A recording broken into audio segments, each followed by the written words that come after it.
Hi hello ನಮಸ್ತೆ, ಚೈತ್ರ ಕಿಚನ್ಗೆ ಸ್ವಾಗತ. ಯಾರೆಲ್ಲ ನನ್ನ ಚಾನಲ್ನ ಸಬ್ಸ್ಕ್ರೈಬ್ ಮಾಡಿಲ್ಲ ಇವಾಗಲೇ ಸಬ್ಸ್ಕ್ರೈಬ್ ಮಾಡಿ. ಇವತ್ತಿನ ರೆಸಿಪಿ ಹಾಲು ಕಬಾಬ್ ಮಾಡೋದು ಹೇಗೆ, ಅದಕ್ಕೆ ಏನೇನೆಲ್ಲ ಬೇಕು ಅಂತ ನೋಡೋಣ ಬನ್ನಿ. ಮೊದಲಿಗೆ 4-5 ಆಲೂಗಡ್ಡೆನ ನಾನು ತೊಳೆದು ಹಚ್ಚಿಟ್ಕೊಂಡಿದ್ದೀನಿ. ನೋಡಿ, ಆಲೂಗಡ್ಡೆ ಇಷ್ಟಿಷ್ಟು ದಪ್ಪನಾಗಿರಬೇಕು. ನೆಕ್ಸ್ಟ್ ಇದಕ್ಕೆ ನಾನು ಖಾರದ ಪುಡಿ, ಪೆಪ್ಪರ್ ಪೌಡರ್, ಶುಂಠಿ ಬೆಳ್ಳುಳ್ಳಿ ಪೇಸ್ಟ್, ಕಡಲೆ ಹಿಟ್ಟು, ಅಕ್ಕಿ ಹಿಟ್ಟು, ಉಪ್ಪು, ಮೈದಾ ಹಿಟ್ಟು, ಕಾರ್ನ್ಫ್ಲೋರ್, ಅರಿಶಿಣ, ಕರಿಬೇವು, ಗರಂ ಮಸಾಲ ಮತ್ತು ಚಾಟ್ ಮಸಾಲ, ಒಂದು ಬೆಳ್ಳುಳ್ಳಿನ ನಾನು ತೊಗೊಂಡಿದ್ದೀನಿ. ಮೊದಲಿಗೆ ನಾನು ಗ್ಯಾಸ್ ಮೇಲೆ ಒಂದು ಪಾತ್ರೆಯನ್ನು ಇಟ್ಕೊಂಡು ಅದಕ್ಕೆ ನಾವು ತೊಳೆದು ಹಚ್ಚಿಟ್ಕೊಂಡಿರುವಂಥ ಆಲೂಗೆಡ್ಡೆನೆಲ್ಲ ಹಾಕೋತಾ ಇದ್ದೀನಿ. ಇದಕ್ಕೆ ಬೇಯೋದಕ್ಕೆ ಎಷ್ಟು ನೀರು ಬೇಕೋ ಅಷ್ಟು ನೀರು ಸೇರಿಸ್ಕೋತಾ ಇದ್ದೀನಿ ಇಲ್ಲಿ ನಾನು. ಇದಕ್ಕೆ ನಾನು ಉಪ್ಪು ಕೂಡ ಹಾಕೋತಾ ಇದ್ದೀನಿ. 3 ಟೇಬಲ್ ಸ್ಪೂನಷ್ಟು ಉಪ್ಪು ಹಾಕೋತಾ ಇದ್ದೀನಿ. ಯಾಕೆ ಅಂದರೆ ಕಬಾಬು ತಿನ್ನಬೇಕಾದ್ರೆ ಆಲೂಗಡ್ಡೆ ಸಪ್ಪೆ ಸಪ್ಪೆ ಅನ್ನಿಸ್ಬಾರ್ದು ಅನ್ನೋದಕ್ಕೋಸ್ಕರ ಉಪ್ಪು ಹಾಕೋತಾ ಇದ್ದೀನಿ. ನೆಕ್ಸ್ಟ್ ಇದಕ್ಕೆ ನಾನು ಸ್ವಲ್ಪ ಅರಿಶಿನ ಪುಡಿನೂ ಕೂಡ ಸೇರಿಸ್ತಾ ಇದ್ದೀನಿ. ಇದು ಬೇಯೋ ಅಷ್ಟರೊಳಗೆ ನಾವು ಒಂದು ಮಸಾಲೆನ ಪ್ರಿಪೇರ್ ಮಾಡ್ಕೊಳ್ಳೋಣ ಬನ್ನಿ.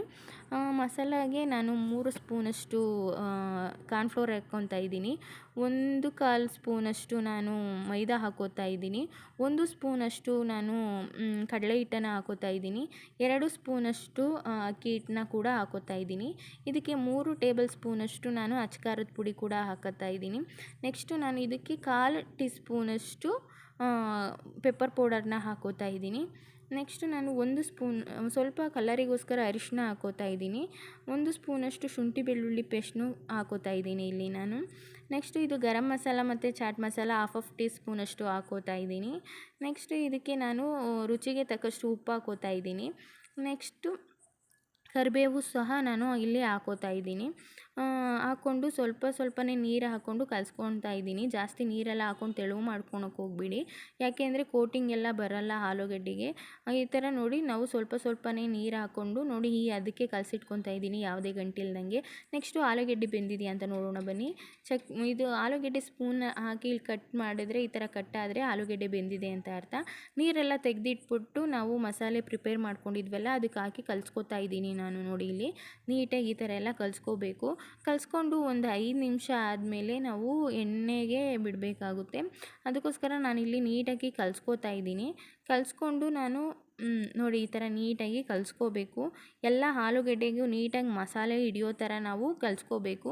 ನೆಕ್ಸ್ಟು ನಾನು ಎಣ್ಣೆ ಕಾಯ್ಲಿಕ್ಕೆ ಇಟ್ಟಿದ್ದೀನಿ. ಅದಕ್ಕೆ ನಾನು ಒಂದೊಂದಾಗಿ ಕಬಾಬ್ನ ಬಿಡ್ತಾಯಿದ್ದೀನಿ. ಈಗ ಈ ಥರ ಬಿಡಿಯಾಗಿ ಬಿಡಬೇಕು. ನೋಡಿ ಈ ಥರ. ಇದು ಬೆಂದಮೇಲೆ ಕಲರ್ ಚೇಂಜ್ ಆಗುತ್ತೆ, ಆವಾಗ ತಕ್ಕೋಬೇಕು. ಯಾರೆಲ್ಲ ನಾನ್ ವೆಜ್ ತಿನ್ನಲ್ಲ ಅನ್ನೋರು ಈ ರೀತಿ ಕಬಾಬ್ ಮಾಡ್ಕೊಂಡು ತಿಂದರೆ ತುಂಬ ಚೆನ್ನಾಗಿರುತ್ತೆ. ನೋಡಿ ಈ ಥರ. ಯಾರೆಲ್ಲ ನನ್ನ ಚಾನಲ್ನ ಸಬ್ಸ್ಕ್ರೈಬ್ ಮಾಡಿಲ್ಲ ಪ್ಲೀಸ್ ಸಬ್ಸ್ಕ್ರೈಬ್ ಮಾಡಿ.